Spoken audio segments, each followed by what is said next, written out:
I've retired from Congress. Right. I've left Congress. You're still working hard. We want to get to your book in just a second, but obviously, given your position on the Fed over the years, I want to ask you about the front page news in almost every newspaper this morning. Fed stays on easy money course.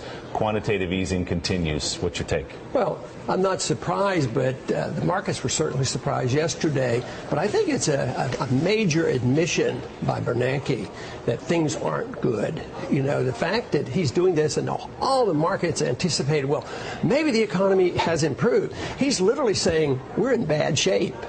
And yet the markets didn't interpret it that way, because the markets are reflecting just that easy money going into stocks, but it doesn't help those 99%, or at least the large middle class and the poor. It won't help them one bit. They're still going to have trouble getting jobs. But so there's a lot of disconnect here. But I think it was a very, very bad announcement yesterday that the economy is a lot worse off. And I think in time it'll prove to be the case. But aren't we in a situation where if the Fed cut this stimulus money, we might be worse off? Well, it can't get worse. I mean, to continue to destroy a currency is always bad, always bad. It always destroys the middle class, and the wealthy get wealthier.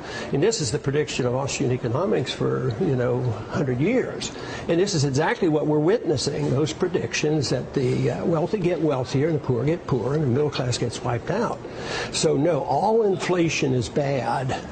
This idea that the Fed can create money out of thin air to satisfy special interests and the politicians who like to spend money, it always leads to trouble, except on the surface, a lot of people feel good about it.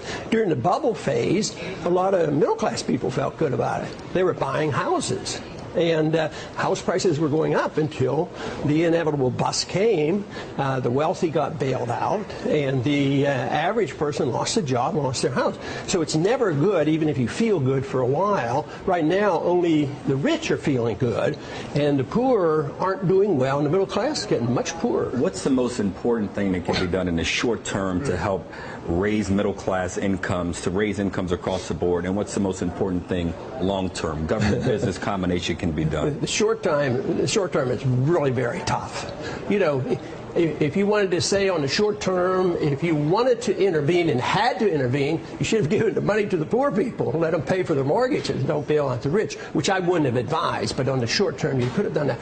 Long term is the only thing you can do is you have to decide whether you want a few men, maybe women, involved in secretly deciding what the interest rate should be. The interest rate, if people don't understand how important the interest rate is, they can't solve this problem. For the middle class or anybody, you have to have savings. You have to have interest rates. That's the message to the business community. But we don't have interest rates other than what is dictated, by a few people. And they're always wrong. They're always wrong, and they always will mislead. And that's why even yesterday is more misleading us on what's really happening. So that artificial manipulation of rates, and we know your opinion about the Federal Reserve, but if you could pull the levers right now, because you can't just go cold turkey, right? I mean, specifically, how would you get to the point where you could adjust it to a more normal assessment of what the rates Well, see, the cold turkey argument has merit to it, because it would be tough. It would be a real shock to the short-term system. But the alternative is a calamity,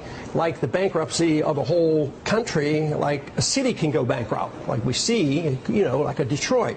So when you're not really comparing, an easing down and a smooth transition, or having a really tough thing to cut back. So there is no easy. There's no political answer. It's addiction. The people are addicted to spending. The politicians are addicted. The markets are addicted. And there's no chance that they're going to wean us off. And this is what Bernanke was saying yesterday. And the politicians aren't going to balance the budget next year. As a matter of fact, what we have been taught for nearly 100 years is that's stupid to balance the budget. Because what you want to do is you want people to spend money and borrow money and print money. That's the thing that we have been taught they don't for really a long, believe long time. We can go bankrupt. No one really believes it in the populace that we can actually go bankrupt. So it's a reality they don't actually assess when they're looking at the economy, because they don't believe it can happen. You're absolutely right, and that's why we're naive, and we've had the blessing of being able to issue the reserve currency of the world. So they're still taking our money. But if that were true, none of us would ever have to work again.